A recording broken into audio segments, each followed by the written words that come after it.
Alright, what's up guys? Welcome to a new video. It has been a while since my last tier list video. I know a lot of you guys have been waiting.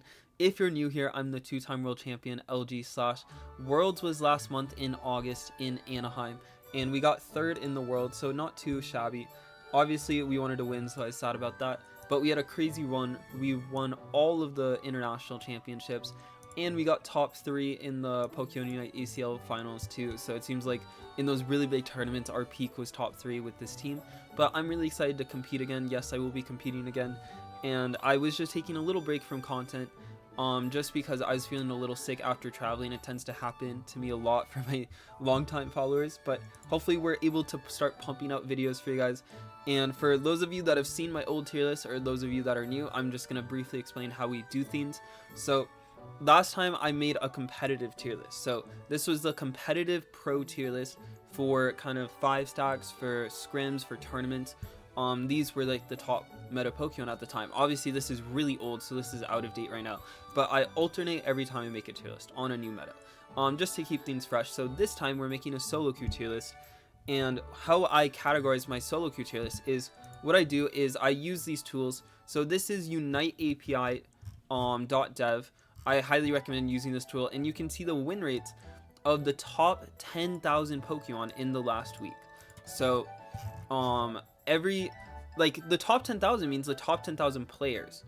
So these are all the best players in the world, the top 10,000 players in the world on ladder, and it shows the win rates of all the Pokemon. So this is a super useful tool to just see what's good. I think generally it does show what's good. Obviously there's a lot of exceptions, but you can kind of go on here and see what the top of the meta Pokemon are. It's interesting that Zacian is the very top of this, but we'll get into that. The second tool we use is Pokemon Unite DB. So they kind of break down the patches with numbers. So they give you numbers, they give you exact numbers on all the Pokemon. We can just go to Zacian here, for example, since it was the top meta. You can go to any level and it shows you the health and stuff, for those of you that don't know Unite DB. I know a lot of you do use it, but this is a really useful tool as well. So I'm gonna use this to explain what movesets you should go, and kind of you can see kind of the numbers of the exact patches and what exactly they changed, because Pokemon does not provide these numbers. So I highly recommend to check out these tools that I'm using. But without further ado, let's get into the tier list. So here is the tier list. I have S tier, OP, and Duo / Trio, A tier, B tier, and C tier. So let me go ahead and explain all these tiers before we get into it. So in the past, I have some really OP tier at the very top. It'd be God tier, SSS plus tier. But this time I only have S tier. And this is because Pokemon Unite, I actually feel is in the most balanced state it has ever been. There's no super OP Pokemon that's above all the rest of the Pokemon. With the new Groudon change over Rayquaza, I love Groudon. I think it is way more balanced than Rayquaza and just makes the game more balanced in general. There's more ways to win, which we'll go over in a second. This OP and Duo / Trio is because for example, Suicune I think is the best, probably debatably the best competitive Pokemon in the game.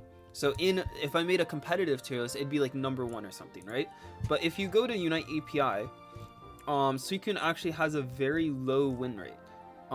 It's all the way down here. It barely has above a 50% win rate, and there's stuff like Dragapult above it. For example, Dragapult is one of the worst competitive Pokemon. It has barely seen any tournament play. I don't think it's gotten any wins in Worlds or any of the big tournaments. So Dragapult would normally be down here. But you'll see that Dragapult and Suicune are here because I think Dragapult, it has such a high win rate because of Duo / Trioing. And what that means is just playing with friends, right? You can 2-stack, you can 3-stack, not just solo queue. This is a solo queue tier list, but I want to acknowledge that some Pokemon are really strong when you duo. So for example, Zacian and Comfey are really strong together, right? And so it'd be really far up with those two together. So this is acknowledging that, because I think if you just do Suicune and solo queue, I do think it's a little worse, but it's so strong and competitive, I don't think that does it justice. So I wanted to emphasize these Pokemon for you and go through them. And you'll see here there's no F tier, so this is the lowest tier, and there's a lot of Pokemon in each tier. And again, this is just because there's 3 rows of Pokemon in this tier actually. Again, this is because this is the most balanced the game has been. So I don't think any Pokemon deserves to be an F tier. I do think there's tiers to how good they are in solo queues, so let me go ahead and explain how I did these rankings. in the past, in my other solo queue tier list, I mentioned there were 3 different ways to rank them. Number 1 is how good is their secure, because in solo queue it's really important that you can kind of steal those objectives away from the enemy team. There's no smites in this game, so you need to secure. Dragonite Hyper Beam is one of the best examples of that. Number 2 is how good they are at team fighting. If you win a team fight, if you kill all 5 of them at the Groudon fight, you'll just win the game. Number 3 is their X Factor. So a lot of Pokemon do something unique. I think the best example is Slowbro Unite. It's unique out of the defenders because its kit is overall weaker than other defenders at stunning other Pokemon, but it has that Slowbro Unite, which is a guaranteed lockdown. You can't get out of it, right? And there's so many unique X Factors in this game. And so those are the 3 categories I'd rank them by. However, what has changed is that was on the Rayquaza map. Now with the new Groudon, the one thing specifically that's changed is you can steal the buff. If you kill someone who has the Groudon buff, you can steal it. And that changes everything because now... Okay, I don't know why that popped up. That has changed everything because now when someone secures the Groudon, before when the secures mattered a lot, you can just kill them. So for example, Espeon and Decidueye are very good at securing. I used to have them so up on the tier list. They'd be up like in the A tier most of the time because securing that Rayquaza was so important. But now even if they secure it, like Pokemon like Serena, Absol can just kill them and get the buff from them. So I think it's not as important now, the secure. Before they were kind of, you could picture it, they're all kind of on an even playing field, these 3 categories. I still think securing is important, but if you easily die, if you can't live after getting that Groudon, I think that securing is not as good.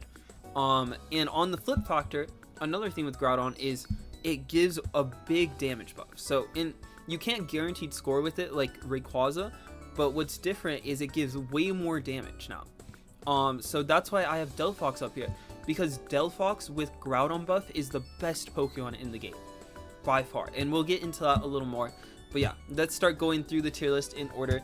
Right up here I have Urshifu. Now this includes both forms, both blue and red Urshifu, and the reason I think it's the best Pokemon in the game is blue Urshifu is really strong. Yes, it does have counters, but those counters I think you can go red Urshifu into pretty comfortably in solo queue, and you can just play the objectives with the red Urshifu with the Wicked Blow Punch. But blue Urshifu is so incredibly strong, it can even beat the counters. And what they did was they buffed Liquidation. They gave it its infinite cooldowns back in the ult, so I think it can kill anything in the game. It can win any matchup. Any Mon that's just like really strong that has a lot of dashes is going to be really good. And so I think Urshifu's strength in solo queue is obviously the team fighting. It has really good early game. Its early game can be punished and competitive, but I think it's a lot harder in solo queue. You'll guarantee get that 5 spike. Once you hit level 5, you're the best Pokemon in the game for a while. And number 2 is Dodrio. So how Dodrio wins the game with this new Groudon map is by scoring points. So having that point lead, I think makes the game so much easier now, because that Groudon isn't a guaranteed score with the buffs. So Dodrio is the best Pokemon in the game at scoring with its passive. You can split your score into 3 and get those scores a lot faster, and it's really speedy across the map. It is the fastest Pokemon in the game besides Rapidash, I believe, and that's why it's so strong on this new map. Also, I think just like the Tri-Attack poke is really good, where other speedsters might suffer a little bit more because they removed a lot of bushes on this map too. And guys, I will make a guide on the new map. I'm planning to do it, so make sure to turn on notifications, subscribe if you want to see that, the world champion guide to the new map, everything you need to know. I am planning that for my next video, so please like and comment if you'd like to see that. But yeah, I think Dodrio is really strong. It's always really high up in solo queue because it fills all 3. It has a decent secure, it's good at team fighting, and the X Factor is so strong where it's the best score in the game. Now Serena is just a pure team fighter. It is really good at team fighting. What they've done to Serena since I last talked about her was they nerfed Triple Axle and they buffed Stomp. So oh yeah, I forgot to talk about the moveset for Dodrio. I would go Tri-Attack Jump Kick. I don't think Drill Peck is good. I don't think Agility is good. Please go only those 2 moves if you're planning to pick it up. And now Serena, I think both the dashes are good. You can go Grassy Glide, or you can go the other one. I forgot what it's called. We can just pull it up quickly here on Unite TV. But basically you go Trop Kick into melees because it reduces their damage. It decreases their movement speed and decreases their attack by 25% when you hit them. Grassy Glide, you go into attackers because it's a longer dash and it like stuns them, so it helps you win those like fast trades with attackers more. So like basically like into Delphox you should go Grassy Glide, into Blaziken you should go Troll Kick, if that makes sense. But I think you go Stomp like 90% of the time. Triple Axel is kind of bad, and like what Stomp gives you is a good secure. So instead of just being a pure team fighter, you do have a pretty decent secure with Stomp. You can do like this triple Stomp thing that like a lot of pro players know how to do, but even double Stomp is a really good secure too. So I think Serena just checks all the boxes and is really good and really strong on this new map. Now Zacian is really surprising. Honestly, I am surprised. You'll see a lot of the Pokemon I've been talking about here, Urshifu, Serena, Dodrio, top of the top win rates. So it tracks that they're really good. But Zacian I'm surprised about because it is the highest win rate in the game by a pretty decent margin. And I feel like Zacian has gotten only nerfs recently. In fact, the only thing they've done to it, I think, is nerf it after World Finals. Zacian was Peru Unite, won the Worlds. They're the world champions. They were originally Fusion. And they utilized Zacian to kind of flip objectives on spawn. They would flip the Rayquaza when they were losing the game, and it was really strong at that. So I'm kind of surprised though, because that's like Zacian's strength, is being able to flip, having that good secure. I wouldn't say it's as strong as team fighting as these other picks. But the Groudon got changed. I don't think the objective is as important. But on the flip side, I think this could be because of the damage buff. Maybe with the Groudon buff, Zacian is just unkillable, will kill everything. So having that good secure for the objective, and then you can just win the game with the objective. I do think it is like decently strong at team fighting, but again, I think there are stronger team fighting. So this is one I'm a little surprised by, but basically in the past few months, they made this huge change to Zacian where you don't need, I think you needed 8 points to do the passive. And what the passive does is it basically gives you 4 moves at once. Or 3 moves at once, sorry. Because you get that empowered ability and it doesn't affect the cooldown of your other abilities.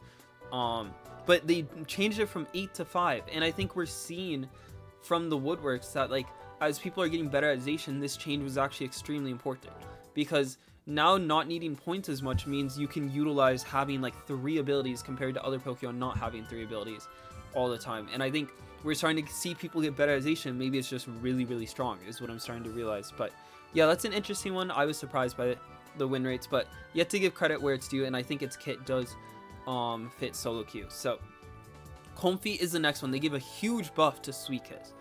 They've only been buffing Comfey recently.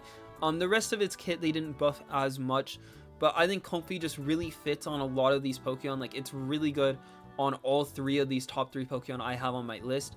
It's like Zoroark's in a good spot. It's always good with Zoro. It's good with Absol. It's good with Lucario. It's good with Blaze. It's good with all the top of the meta Pokemon right now, and I just think it's really strong. Sweet Kiss is a really strong ability in solo queue, not really competitive. But yeah, Comfey is insanely strong right now. I think if you're a support, this is the best mon to get free wins on. You'll see its win rate is the highest it has been in a while. It is in like the top 15 Pokemon in win rate. So insane state. I think just like anything like the Sweet Kiss stuns for like 2 seconds, I'm pretty sure. Let me go double check this, because like anything that stuns for that long is just insanely broken. And then it infatuates enemy Pokemon for a minimum of 0.6 seconds. What is the maximum? 1.4 seconds. I don't know if this is that empowered, but yeah, 1.4 seconds is insane.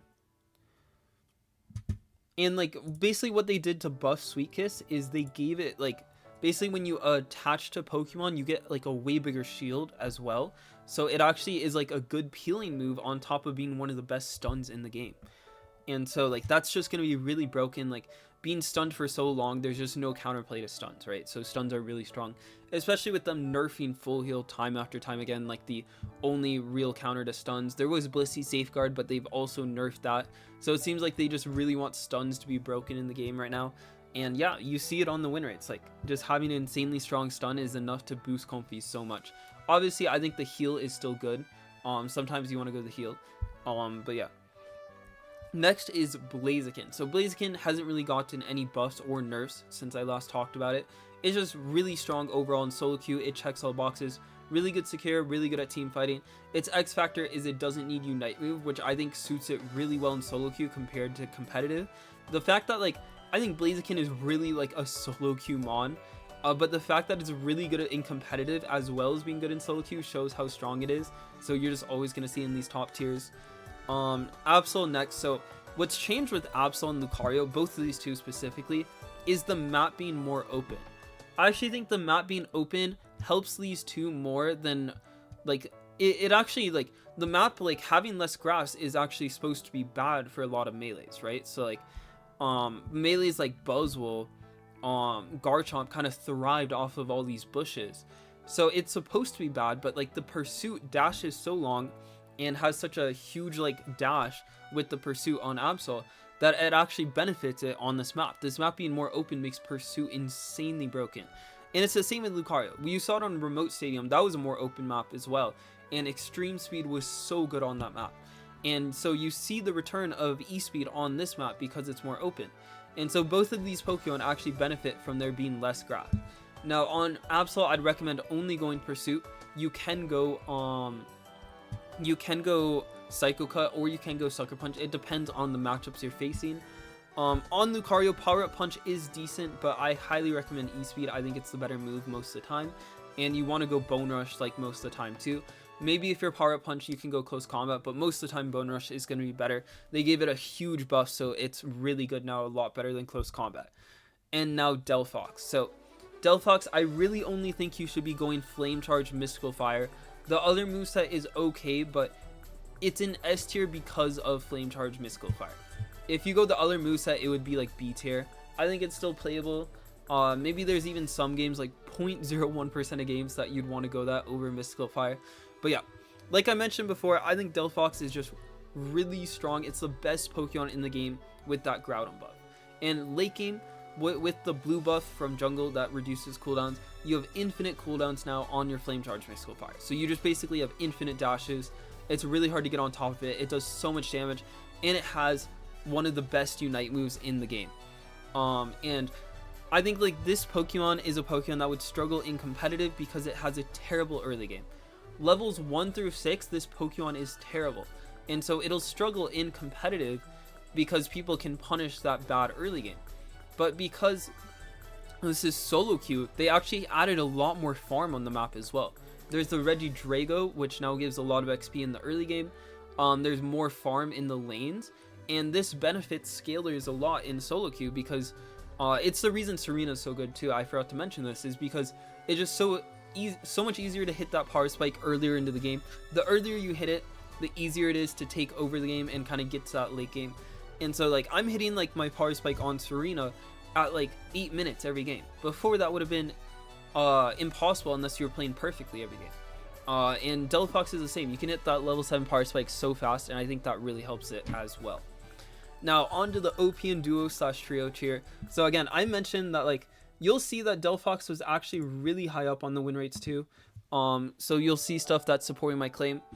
And you'll see that kind of Suicune is really bad on the win rates, even though it's like, yeah, it's in the middle of the pack on the win rates, even though it's gotten like really no nerfs or buffs, like no substantial nerfs or buffs. I still think it's the same Pokemon. And again, like I think this is top 2 Pokemon in the game in competitive. So, or I mean top 5 maybe. Yeah, top 5.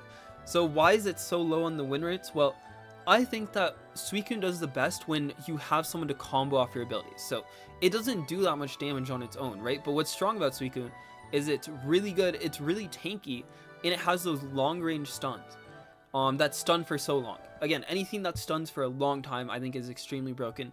And its Unite move is one of the longest stuns in the game, and it comes out instantly. So unlike the Sweet Kiss from Comfey, you can just do this instantly and stun them for 2 seconds straight. This is like the best Unite move in the game.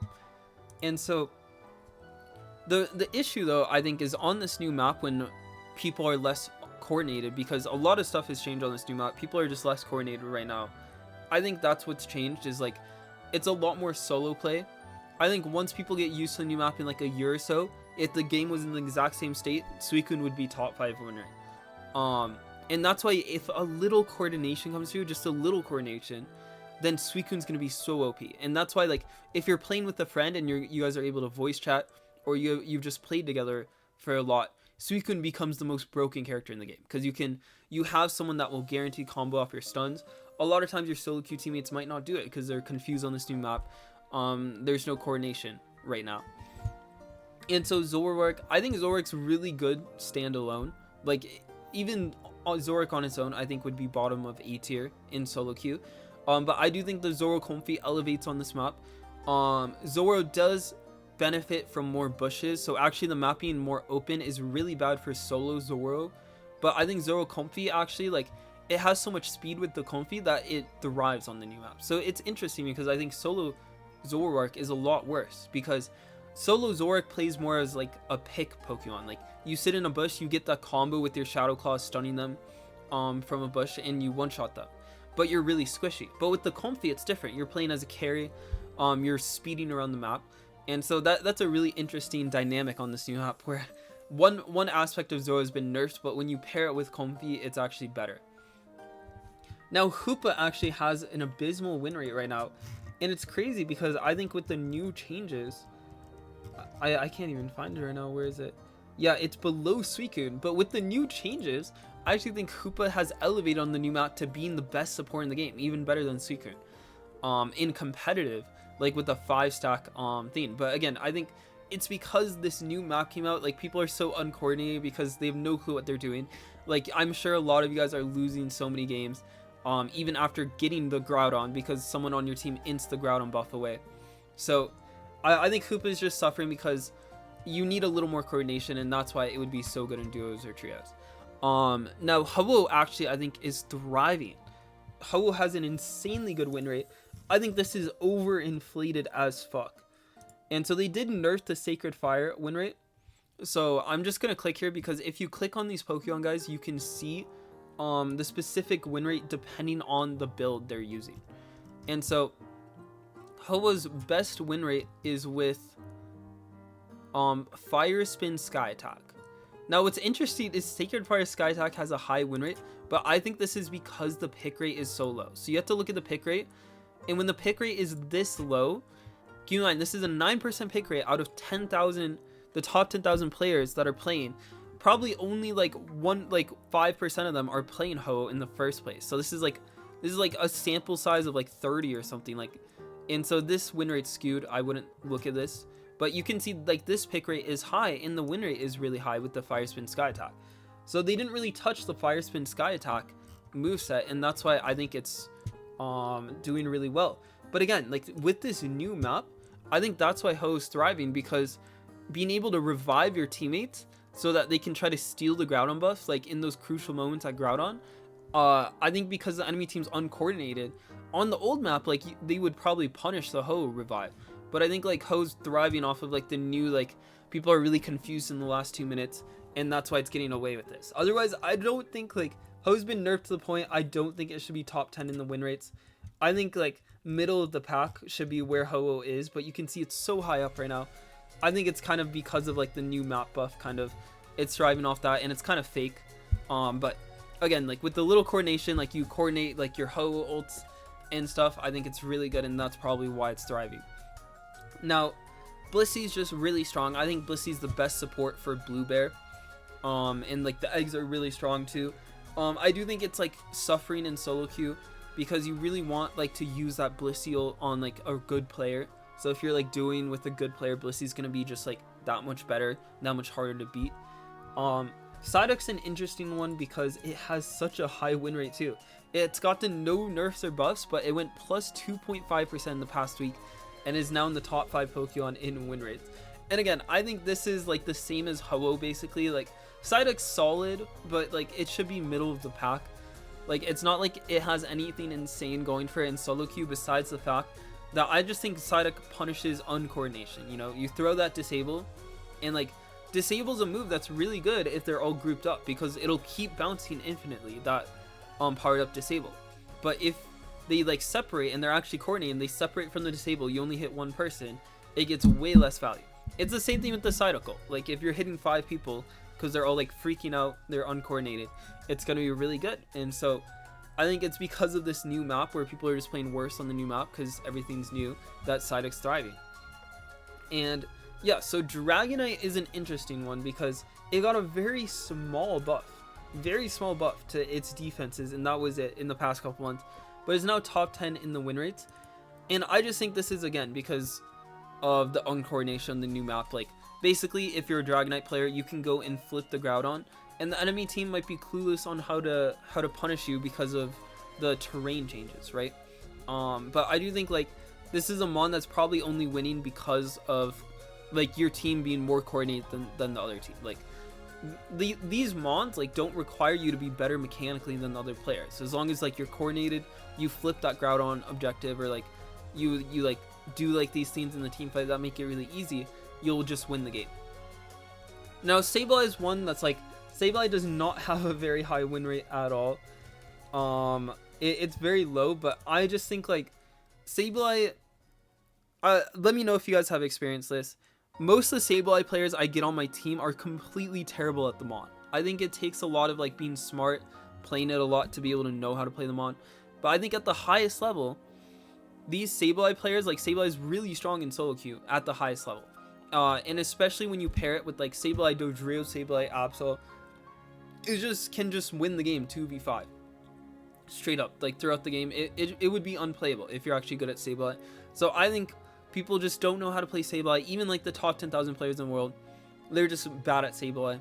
Like I think this mon, you want to play like 300 games, and you need to be pretty smart with the game as well. And like Tyranitar is just the next Pokemon is really like it really likes the fact that there's a lot more farm on the map. Like the Regidrago giving XP now in the early game, like so much more farm in the lanes. I think once you hit that level 9 spike on Tyranitar, it's really good.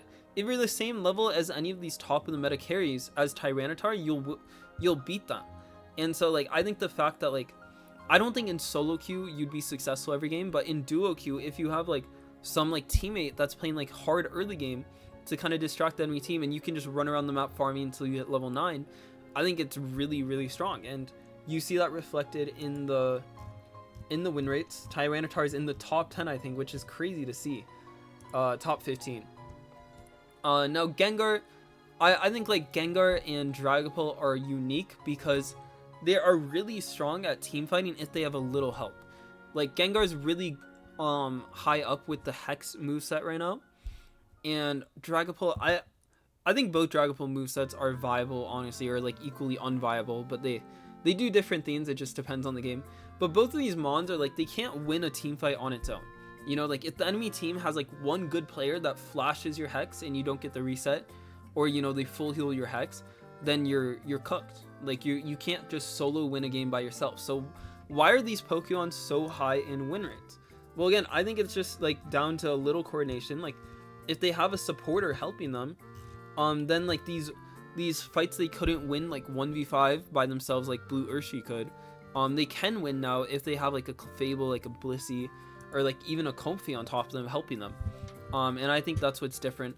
I think again, like a lot of these mons are benefiting from the new map syndrome, where people are just like don't know how to play around the Groudon buff, around the terrain changes, and they'll probably lower in win rate soon, but you have to respect that their win rate is high right now, so they are viable right now. Now onto the A tier. Now like the ordering of these mons doesn't matter as much, but basically like you'll see like the mons that are better at like team fighting and securing are going to be higher up. I think Buzzwole is like so strong and competitive right now, but it does suffer in solo queue. But I think, yeah, like these mons in like these lower tiers, I'm not going to talk about much. These middle of the pack tiers, because I think they're just all viable. I think like I'll only talk about like outliers that changed a lot. So like for example, Darkrai shot up a lot since my last solo queue tier list.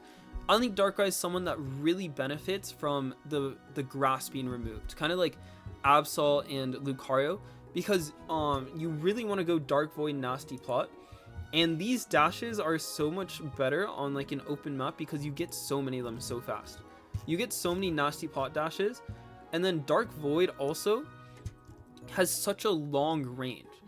like this move is not only good into melees, but it has a huge range. And so like the map being more open and like people not being in grass, I think actually helps Darkrai more than like Lucario and Absol, which is crazy to say. Maybe not Absol, because Pursuit is like kind of like similar, where like the range of the move is so big, and that's why being on an open map actually helps it. And so yeah, like Darkrai's like it basically counters all of like these speedsters and all-rounders up here. And so I think Darkrai is really underrated, really strong. It's going to be a really strong pick in competitive, and I think it's pretty strong in solo queue right now too.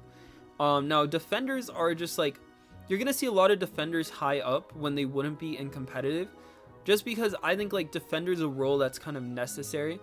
Like if you have a defender on your team versus not having one on your team, it's really hard. And that's why like NA solo queue is so hard, because like your team won't always have a defender on your team every game. And I don't count Goodra, because Goodra players are so bad at it, and like Goodra's just not really a good tank compared to these other tanks. I have it as the worst Pokemon in the game. But like in general, any like viable tank you'll see pretty high up, just because like I think the tank role is so strong. Like they're so tanky, they heal so much, and they're really strong in solo queue. Like I think like honestly, like if you don't have a tank on your team and you have like a Zacian or Urshi, like you should replace one of those for the tanks. Like that's how important it is just to have at least a tank on your team. Now Cinderace is interesting, because I want to point out here that if you go to Unite API, it's actually pretty low down on the win rates, or like middle of the pack. But if you go to, why can I not find Cinderace right now? Hold on. If you click on it and you actually look at the specifics, so it has an overall win rate of below 50%, but one specific moveset has 54% win rate. Insanely high. And this one is almost 52% win rate too. So again, like this pick rate's a little low, but like I do think like Pyro Ball is really grief. Like don't play Pyro Ball. But if you look at Blaze Kick, just Blaze Kick's win rate, and you combine these two, if you combine these to have a high pick rate, and you just look at Blaze Kick specifically, it have an average of like 53% win rate. And so like, I guess I didn't talk about Venusaur, so I should have talked about him a bit, because Solar Beam got a huge buff. So Venusaur, Cinderace, and Gardevoir, this all applies to them, and why like they're higher than you might expect them to be. The new map with like less grass makes it harder to flank these like attackers that output a lot of damage. Like Cinderace, Guardy, Venusaur infamously do a lot of damage, and so that's why they're less punishable. So I think they're a lot better on this new map. So I actually think Cinderace is very underrated with Blaze Kick on this new map right now. Like it pumps out a lot of damage. It's a scaler. Like these are all scalers, but again, you can hit your power spikes a lot easier in solo queue with all the farm around. And like they'll just demolish anything late game. Like these like Pokemon that would have countered them before, like for example like Zoroark, I think it's a lot harder for Zoroark to get on these mons when there's so much less grass for it to work with, right? And so I think these mons benefit heavily from it in solo queue. And Cinderace takes all the boxes once you get out of its abysmal early game. It has really good team fighting, really good secure. Its X factor is that like it's a pretty mobile attacker. Like it moves around a lot. And Cinderace is one of those Pokemon that can actually compete with Delphox. When you have the Groudon buff, it's just like unbeatable. Like it's really hard to beat it. Like actually, I'd be curious in a 1v1 who would win. It'd probably be the Delphox, but you know, it depends. Like maybe in a 2v2 with the support, like the Cinderace could win. But yeah, like these mons are really strong with the buff. And yeah, LD's just always been really good in solo queue. I think it's like just it's a support that really suits solo queue over competitive. Surledge is really good at like ripping objectives, and I think like when you had the Groudon buff, you just absolutely one-shot people, so that's why it's doing really well right now. You'll see it has like a pretty high win rate. Miraidon got some huge buffs, so did Raichu.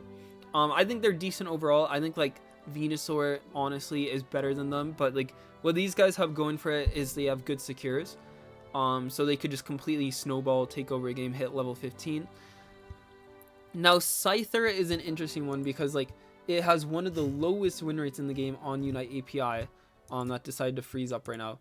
But again, like if you do the thing where you click on it, because Scyther and Scizor are combined on API, Scyther actually has like a 50% plus win rate, like that moveset. I think Scizor is terrible though, but being able to flex to Scizor, I guess like when it's a really hard Scyther game, I do think helps. But Scyther specifically, dual wing beat, you can go sword stance or like anything. Like I think ticks all the boxes that would be good for Mon and solo queue. Now Palma was the new Pokemon, so I do need to talk about that. I think Palma is like very interesting. I don't think people are really good at it, but I've seen some insane plays like 200k plus Palmas. So maybe it's a little underrated right now, but I think like Palma doesn't seem to have a decent secure. I do think it's like outplayable. Like the longer it's out, like people will figure out how to play against it and kind of counter it. So I'm not sure how I feel about it, like if it'll go up or down. This is just my initial guess on where it should go, but I'm not entirely sure.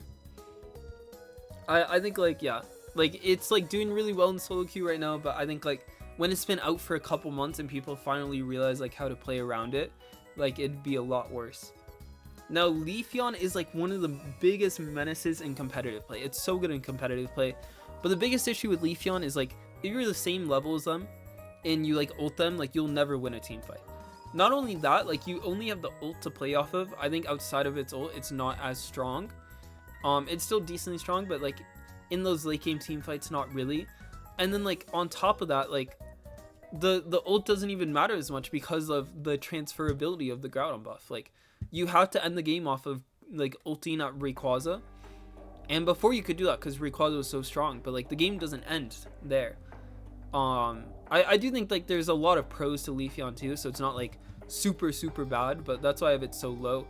I do think like one of the best Leafeon players in the world, like if you're like duo trioing, like you can win every game.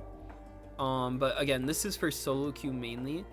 So I wanted to stress how like I do think it has a lot of weaknesses in solo queue, but it's still really strong and competitive. And yeah, Latias is the other new Pokemon I haven't really talked about in a tier list recently. I think Latias is so bad. Like I actually think it does better in solo queue than it ever will in competitive, but I think Latias is so bad. I think it was doing good because Latios was so broken, but they nerfed Latios to the ground. But like their synergy together is really good, and so they were scary together as a duo. But now that Latios is like even below Latias, honestly, and how good it is, like I just think, yeah, like I wouldn't pick this support. There's so many other better supports. But yeah, I'll talk a little bit about the F tier. Mewtwo Y got some huge nerfs. This Pokemon has always been like top of the meta for the past year. I think it's like so bad now, and you'll see it actually. Like Mewtwo X and Y have the lowest win rates in the game. Oh, I can't show you because you know API froze, but they have the lowest win rates in the game, at like 44%, which is insane. I don't think they're that bad. Like that's why I have other Pokemon worse than them. I just think like players are so used to how broken Mewtwo Y was before, and that's why like it's changed now, where they're kind of inting on it because before it was so broken, and they're like, wait, why can't I do the same things as before? But yeah, I hope you guys enjoyed the tier list. Let me give you a screenshot of it overall, and I'll catch you guys in the next video.